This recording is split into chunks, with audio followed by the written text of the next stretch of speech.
નમસ્કાર, virtual training પ્રોગ્રામમાં આપ સૌનું હાર્દિક સ્વાગત છે. આજે આપણે ITIમાં ડ્રાફ્ટમેન સિવિલ ટ્રેડમાં આવતા સેન્ડ અને ક્લે પ્રોડક્ટ ચેપ્ટર વિશે જાણીશું.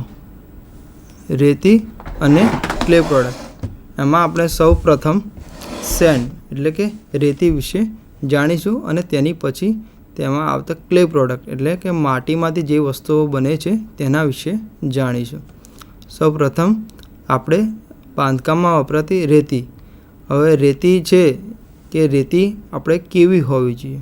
તો રેતીના કણોમાં સિલિકાના નાના કણો હોય છે. અને રેતી કોને કહેવાય? કે હવામાનની વિવિધ અસરોને લીધે રેતીના પથ્થરનું વિઘટન થતાં રેતીની રચના થાય છે. મટીરિયલ સ્ત્રોત તરીકે રેતી નક્કી કરવા માટે પથ્થરને ક્રશ અને ગ્રેવલ પાવડર તૈયાર કરી કૃત્રિમ રીતે રેતી બનાવી શકાય છે. હવે આપણે રેતીની લાક્ષણિકતાઓ વિશે જાણીશું કે રેતી કેવી હોવી જોઈએ. રેતી સ્વચ્છ હોવી જોઈએ, તે માટે કાંપના કોટિંગથી મુક્ત હોવી જોઈએ. તે રેતી ક્ષાર મુક્ત હોવી જોઈએ. રેતી કોણીય, સખત અને તીવ્ર હોવી જોઈએ. રેતીમાં કાર્બનિક તત્વો ભળેલા ન હોવા જોઈએ. તે મજબૂત અને ટકાઉ હોવી જોઈએ જેથી કરીને બાંધકામ મજબૂત બને. તે રાસાયણિક રીતે નિષ્ક્રિય હોવી જોઈએ એટલે કે કોઈપણ કેમિકલ સાથે તે રિએક્શન કરતી ન હોવી જોઈએ. હવે રેતીના પ્રકારો. રેતીના પ્રકારો એક તો છે કે જે એના સ્ત્રોત છે એ સ્ત્રોત પ્રમાણે પડે છે. તો સ્ત્રોત પ્રમાણે રેતીના 3 પ્રકારો છે એટલે કે ખાડાની રેતી એટલે કે પીટ સેન્ડ, બીજી છે નદીની રેતી એટલે કે રિવર સેન્ડ અને ત્રીજી છે દરિયાઈ રેતી એટલે કે સી સેન્ડ. હવે એના વિશે આપણે વિસ્તારથી નીચે સમજીશું. ખાડાની રેતી. તે ખાડાની રેતી જમીનમાંથી શોધવામાં એટલે કે મેળવવામાં આવે છે. તે જમીનમાં ખાડા બનાવીને મેળવવામાં આવે છે. જમીન લેવલથી 1 થી 2 મીટરની ઊંડાઈ ખોદીને રેતી મેળવવામાં જ્યાં તળાવ કે ત્યાં હોય છે ત્યાં રેતીનું નિર્માણ થયેલું હોય છે તેવા ખાડામાંથી આ રેતી નીકાળવામાં આવે છે. ખાડાની રેતી શાર્પ, ધારદાર અને ક્ષાર રહિત હોય છે. મોટાર તૈયાર કરવા માટે ખાડાની રેતી કાર્બનિક પદાર્થથી મુક્ત હોવો જોઈએ. મોટાર એટલે સિમેન્ટ, રેતી અને પાણીનું જે મિશ્રણ તૈયાર કરીએ છીએ તેને આપણે મોટાર કહીએ છીએ. બીજું છે નદીની રેતી. નદીની રેતી નદીના પટમાંથી મળે છે. નદીની રેતી બારીક ગોળ કણોમાં સમાયેલી હોય છે કે એના કણોનો આકાર લગભગ ગોળાકાર હોય છે. રેતીનો કલર મોટાભાગે સફેદ હોય. તમે લોકો જોયું જશે કે રેતીના પટમાંથી જે રેતી મળે છે તે મોટાભાગે સફેદ રંગના દેખાવવાળી હોય છે. નદીની રેતી ચોખ્ખી સ્થિતિમાં મળી રહે છે કારણ કે તે મીઠા પાણીમાં હોય છે તે અને નદી વહેતી હોય છે તો તેમાં બીજા બધા અશુદ્ધિઓ બહુ ઓછી હોય છે. આ રેતી ખાસ હેતુ માટે વાપરવામાં આવે છે. હવે છે દરિયાઈ રેતી એટલે કે જે રેતી દરિયા કિનારે મળે છે તેને આપણે દરિયાઈ રેતી એટલે કે સી સેન્ડ તરીકે ઓળખીએ છીએ. દરિયાની રેતી બારીક ગોળ કણોવાળી નદીની રેતી જેવી જ હોય છે. અને દરિયાની રેતીનો કલર લાઇટ બ્રાઉન કલર એટલે આછા બદામી રંગ જેવો હોય છે. દરિયાની રેતીમાં ક્ષારનું પ્રમાણ વધારે હોય કેમ કે દરિયો ખારો હોય તો તેની રેતી પણ તેમાં ખારાશ હોય છે અને જેના લીધે તે ક્ષારવાળી બને છે. અને વાતાવરણથી ક્ષાર ભેજને શોષે છે અને કામકાજમાં ભેજ અને અભેદ્યતાનું વિઘટનનું કારણ બને છે. જો આવા ક્ષારવાળી રેતી આપણે કન્સ્ટ્રક્શન કામમાં એટલે કે બાંધકામના કામમાં વાપરીએ તો તે શું કરે છે? વાતાવરણમાંથી ભેજ શોષે છે. અને બીજું એક કારણ છે કે જ્યાં તમે લોખંડનો ઉપયોગ કરતા હો અને તમે આવી ક્ષારવાળી રેતીનો ઉપયોગ કરો તો એ ક્ષારના કારણે શું થાય છે? લોખંડ કટાઈ જાય છે. દરિયાની રેતી સિમેન્ટ સેટિંગ પ્રક્રિયામાં પણ રિપોર્ટ કરે છે. અને ઉપરના કારણોસર એન્જિનિયરિંગ કામોમાં દરિયાની રેતીનો ઉપયોગ ટાળવામાં આવે છે. હવે આપણે બીજું એક વર્ગીકરણ છે કે રેતીનું બીજું એક એમની કણને એટલે કે એની સાઇઝના આધારે કરવામાં આવે છે. એમાં છે ફાઇન સેન્ડ, મીડિયમ સેન્ડ અને કોર્સ સેન્ડ એટલે ઝીણી રેતી, મીડિયમ રેતી અને તેનાથી થોડી મોટી રેતી. Fine send. ફાઇન સેન્ડની સાઇઝ લગભગ 0.075 થી 0.425 mm હોય છે. અને આ રેતીનો ઉપયોગ પ્લાસ્ટર માટે થાય છે. પ્લાસ્ટર માટે બહુ મોટા કણવાળી રેતીનો ઉપયોગ થતો નથી તેથી આ પ્રકારની ઝીણા કણવાળી રેતીનો ઉપયોગ થાય છે. એના પછી છે મીડિયમ સેન્ડ. મીડિયમ સેન્ડની સાઇઝ 2 mm થી 4.75 mm હોય છે અને આ રેતીનો ઉપયોગ આપણે ચણતર કામમાં કરીએ છીએ. ચણતર કામમાં થોડી મોટી રેતી હોય તો વાંધો આવતો નથી. ચણતર કામમાં સાંધાઓ પૂરવા અને ઈંટની નીચેનું લેયર કરવા માટે આ પ્રકારની રેતી, સિમેન્ટ અને પાણી સાથે મિક્સ કરીને જે મિશ્રણ એટલે કે મોટાર બનાવવામાં આવે છે એ મોટાર વાપરી શકાય છે. હવે એની પછીની સેન્ડ છે કોર્સ સેન્ડ એટલે કે જાડી રેતી. કોર્સ સેન્ડની સાઇઝ 2 mm થી 4.75 mm હોય છે અને આ રેતીનો ઉપયોગ કોન્ક્રીટ કામ માટે થાય છે. જ્યારે આપણે કોન્ક્રીટનું કામ કરતા હોઈએ છીએ તો આ પ્રકારની રેતીનો ઉપયોગ કરવામાં આવે છે. કોન્ક્રીટમાં મોટી રેતી હોય તો પણ ચાલી જાય છે. બહુ ઝીણી રેતી વાપરવાનો પણ ફાયદો નથી કોન્ક્રીટમાં, કેમ કે કોન્ક્રીટમાં જ્યારે આપણે વાઇબ્રેટિંગ કરીએ છીએ ત્યારે જો ઝીણી વધારે રેતી હોય તો બ્લીડિંગ થવાની શક્યતા વધારે રહે છે. હવે રેતીના ઉપયોગ. મોટારને ઇકોનોમિકલ બનાવવા માટે રેતીનો ઉપયોગ બાઇન્ડિંગ મટીરિયલ તરીકે થાય છે. આપણે રેતીને સિમેન્ટ અને પાણી સાથે મિક્સ કરીને એની પેસ્ટ બનાવીએ છીએ અને પેસ્ટ આપણે એનો ઉપયોગ ચણતર કામમાં કે પ્લાસ્ટર કામમાં કરીએ છીએ. આનો ઉપયોગ મોટાર અને કોન્ક્રીટ બનાવવા થાય છે. મેં જેમ કહ્યું એમ સિમેન્ટ, રેતી અને પાણીનું મિશ્રણ તૈયાર કરીએ તેને મોટાર કહેવાય છે. સિમેન્ટ, રેતી અને કપચીનું અને પાણીનું મિશ્રણ કરીએ તેને કોન્ક્રીટ કહેવાય છે. એટલે મોટાર અને કોન્ક્રીટ બનાવવા માટે પણ રેતીનો ઉપયોગ થાય છે. મોટર જલ્દી સેટ થાય તેની મદદમાં રેતીનો ઉપયોગ થાય છે. રેતી મોટરની ડેન્સિટીમાં વધારો પણ કરે છે. હવે આના પછી આપણે જાણીશું ક્લે પ્રોડક્ટ વિશે. સિરામિકનો અર્થ એ થાય છે કે ટેકનોલોજી અને આર્ટ જેમાં માટી અને સમાન સામગ્રી સાથે પદાર્થો બનાવવામાં આવે છે. માટીની ટાઇલ્સ વિવિધ સ્વરૂપમાં બિલ્ડિંગની અંદર વપરાતા મુખ્ય સિરામિક ઉત્પાદન છે. હવે આપણે આ ચેપ્ટરમાં આવતા થોડીક ટેકનિકલ ટર્મ વિશે પણ જાણી લઈશું.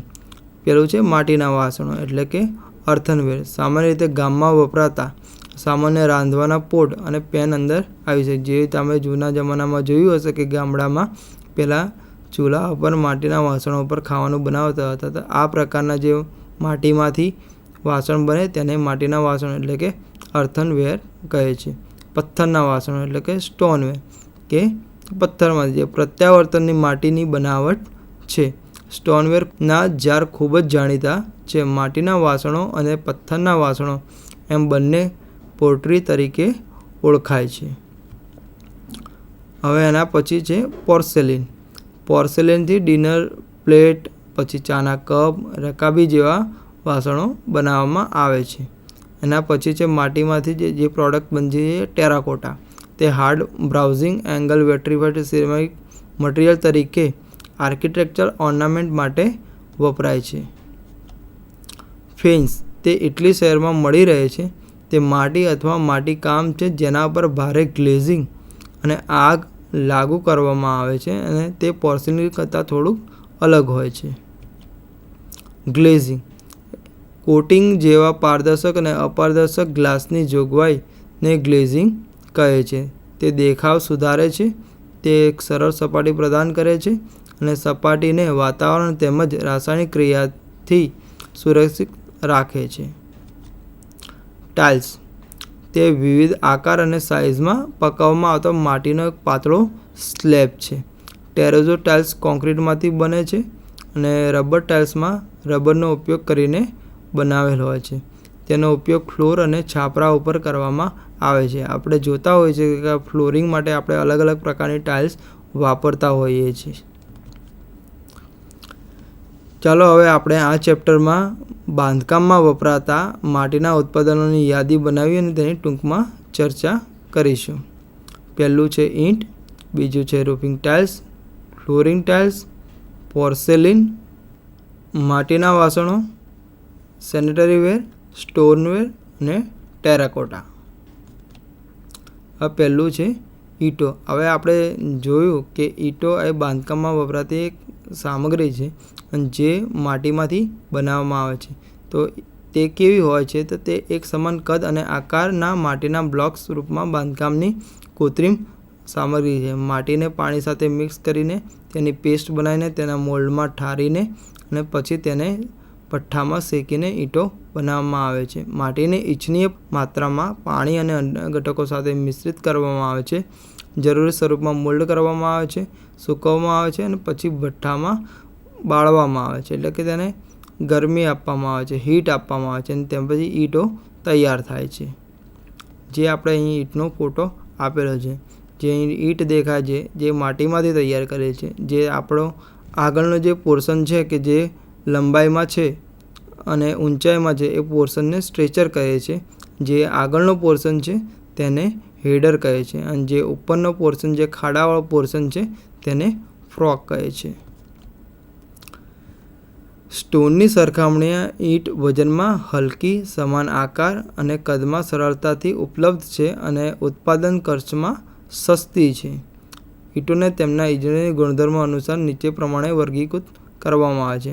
જે આપણે પહેલાંના જમાનામાં પથ્થર વાપરતા હતા તેની સરખામણીમાં ઈંટ આપણને એક ચોક્કસ આકારમાં મળી રહે છે. તેને જેમ ઢાળવી હોય તેમ ઢળાય છે. તે સરળતાથી ઉપલબ્ધ પણ થઈ શકે છે. તે બનાવવામાં પણ સસ્તી પડે છે આપણને, જેની કારણે તેને આપણે બિલ્ડિંગ મટીરિયલમાં એક મહત્ત્વપૂર્ણ સામગ્રી તરીકે વાપરીએ છીએ. હવે ઈંટોમાં અલગ અલગ પ્રકારની ઈંટો તેના સ્ટ્રેન્થ ઉપરથી નક્કી કરવામાં આવે છે. પ્રથમ વર્ગની ઈંટ, બીજા વર્ગની ઈંટ, ત્રીજા વર્ગની ઈંટ અને બળેલી ઈંટો. હવે એની પછી આપણે રૂફિંગ ટાઇલ્સ વિશે માહિતી મેળવીશું. માટીના ઉત્પાદન હોવાના કારણે તેનો ઉપયોગ ખાડાવાળી છતને આવરી લેવા માટે થાય છે. બજારમાં ઉપલબ્ધ વિવિધ છતની ટાઇલ્સ છે. આપણે જ્યારે તમે જોયું હશે કે જૂના મકાનોમાં જે આપણે નળિયાવાળા મકાન હતા તેમાં આપણે જે ઉપર ટાઇલ્સનો ઉપયોગ કરીએ છીએ તે જ આ રૂફિંગ ટાઇલ્સ. તે પણ શામાંથી? માટીમાંથી તૈયાર કરવામાં આવે છે. એ માટીની પેસ્ટ બનાવવામાં આવે છે, સૂકવવામાં આવે છે અને તેને ભઠ્ઠામાં શેકવામાં આવે છે અને એના પછી અલગ અલગ પ્રકારની આપણે ટાઇલ્સ એમાં બનાવી શકીએ છીએ. જેમાંથી એક છે અલ્હાબાદ ટાઇલ્સ, બીજી છે ફ્લેમિશ ટાઇલ્સ, ત્રીજી છે મેંગ્લોર ટાઇલ્સ અને ચોથી છે એક લહેરિયું અથવા સપાટ ટાઇલ્સ. હવે જેના અહીં આપણે ફોટો બતાવ્યા છે. સૌ પ્રથમ આપણે અહીંયા અલ્હાબાદ ટાઇલ્સ વિશેના પિક્ચર્સ બતાવ્યું છે, જે માટીમાંથી જ બનાવવામાં આવે છે. તમને અહીં દેખાતું હશે કે તે અલગ અલગ શેપમાં, અલગ અલગ ડિઝાઇનમાં તૈયાર કરવામાં આવે છે. આ અલગ અલગ પ્રકારની ટાઇલ્સ આપણે જે આપણું છાપરું હોય, છાપરા ઢાંકવા માટે આ પ્રકારની ટાઇલ્સનો ઉપયોગ કરે છે. બીજી છે ફ્લેમિશ ટાઇલ્સ, જે આ પ્રકારના આકારમાં ગોઠવણ થયેલી હોય છે. તેનો ઉપયોગ પણ મકાનના છાપરું ઢાંકવા થાય છે. ત્રીજો છે મેંગ્લોર ટાઇલ્સ, જે આપણે વિલાયતી નળિયા તરીકે અમુક જગ્યાએ જોયા હશે.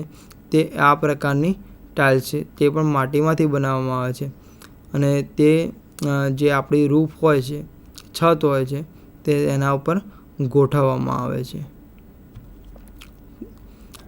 અહીં એક બીજી ટાઇલ્સ આપણને બતાવી છે, જે લહેરિયું અને સપાટ ટાઇલ્સની વાત કરી છે. તે પહેલા પિક્ચરમાં આપણને દેખાય છે કે જેમાં એકબીજા સાથે ટાઇલ્સોને સાંધા કરી અને તે છાપરા ઉપર ગોઠવવામાં આવે છે.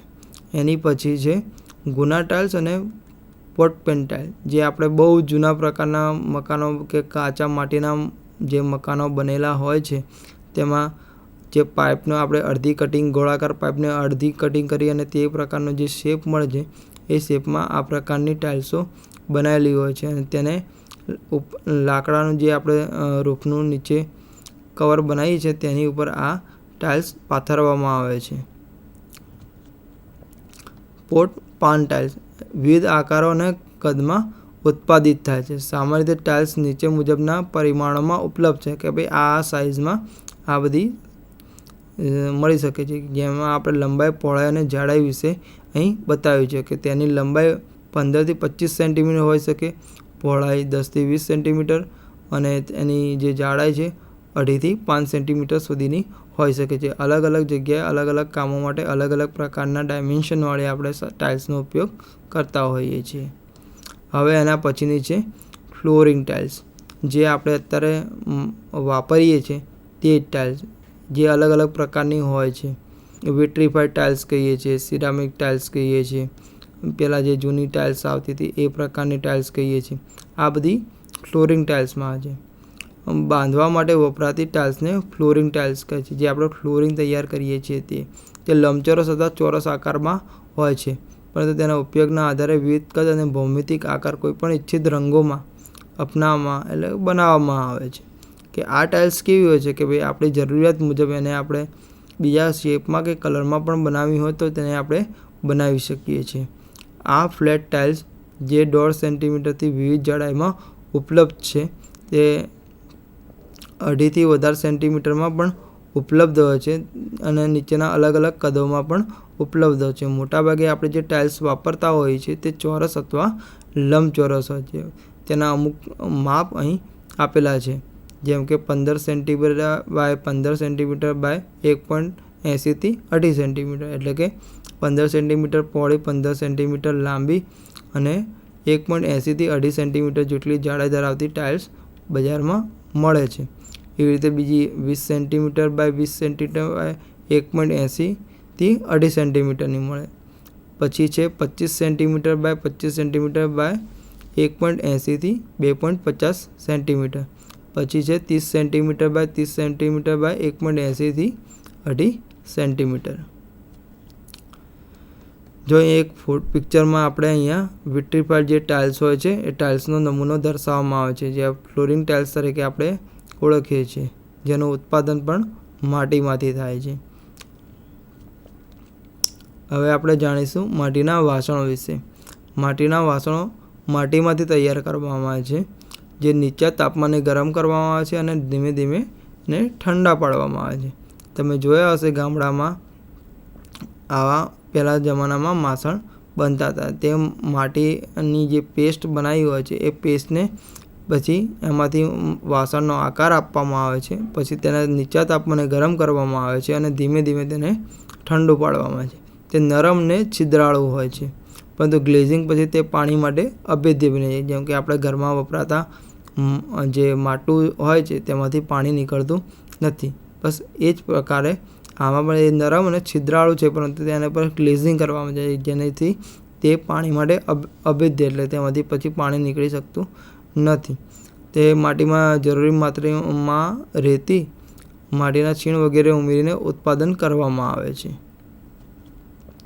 આપણે અહીં અર્થનવેરનો જો એક ફોટો બતાવ્યો છે, જેમાં માટીમાંથી જો ચમચા પણ બનાવેલા છે, નાની કઢાઈ પ્રકારના વાસણ પણ બનાવેલા છે, મગ પણ બનાવેલા છે. આ બધા અર્થનવેરના ઉદાહરણ છે. હવે આપણે જાણીશું સેનિટરી વેર.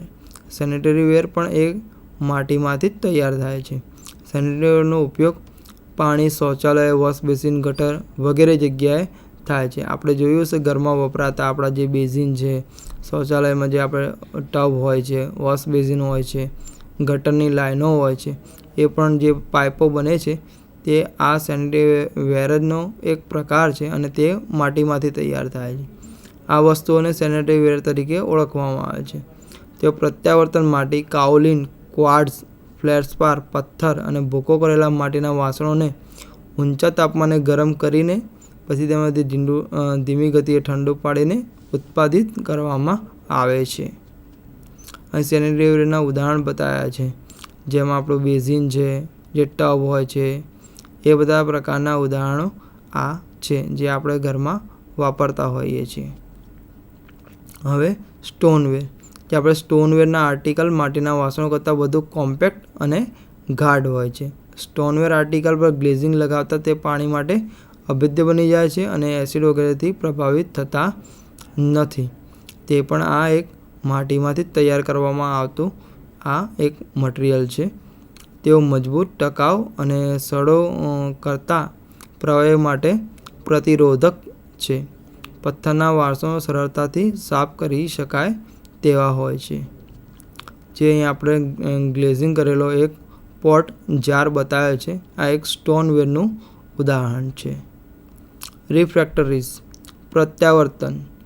પ્રત્યાવર્તન તે પદાર્થો સૂચવે છે જે ઉચ્ચ તાપમાનનો પ્રતિકાર કરવા સક્ષમ છે. જે માટીમાંથી રિફ્રેક્ટરીઝ બનાવવામાં આવે છે તે કેવું હોય છે કે ઉચ્ચ તાપમાન, એટલે કે વધારે પડતું તાપમાન હોય છે, તેનો પ્રતિકાર કરવા માટેમાં સક્ષમ હોય છે. તે સામાન્ય રીતે કેવા નીચેના ગુણધર્મો ધરાવે છે, જેની આપણે અહીંયા વાત કરીશું. તે તે તાપમાનમાં ઝડપી ફેરફારો માટે સારો પ્રતિકાર ધરાવતા હોવા જોઈએ. ઉચ્ચ ગલનબિંદુ ધરાવતા હોય છે, એટલે કે વધુ તાપમાનનું જો કોઈ પણ એમાં પ્રવાહી કે કોઈ મટીરિયલ સંગ્રહ કરવામાં આવે તો તે ફાટે નહીં કે તૂટે નહીં તે તાપમાનના લીધે. તાપમાનના ઊંચા અને ઝડપી ફેરફારોને કારણે તેની પરમાણુ સ્થિરતા બદલાવી જોઈએ નહીં. તે પ્રકારના આ મટીરિયલ આ પણ કેવું હોય છે, માટીમાંથી તૈયાર કરવામાં આવે છે, જેના ઉદાહરણો અમુક આ જગ્યાએ આપેલા છે. આ બધા જે રિફ્રેક્ટરીઝ છે અમુક કેમિકલ કંપનીઓમાં, અમુક ઊંચી તાપમાનવાળી ભઠ્ઠીઓમાં આ પ્રકારની માટીનો ઉપયોગ કરીને રિફ્રેક્ટરીઝ બનાવવામાં આવે છે અને તેનો ઉપયોગ ત્યાં કરવામાં આવે છે.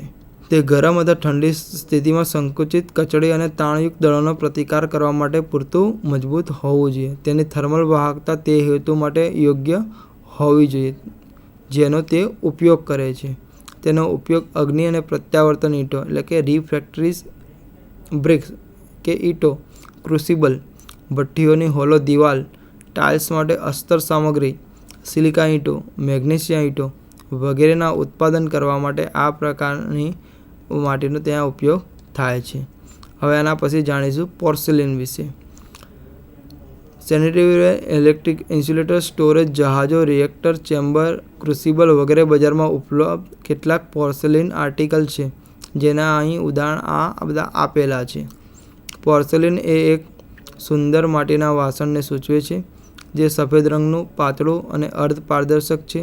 તે ઉચ્ચ શુદ્ધતાની માટીનો ઉપયોગ કરીને ઉત્પાદન કરવામાં આવે છે, જેમાં ઉચ્ચ સ્તરની તન્યતા અને પ્લાસ્ટિસિટી, ફેલ્ડસ્પાર, ક્વાર્ટઝ અને ખનિજો હોય છે.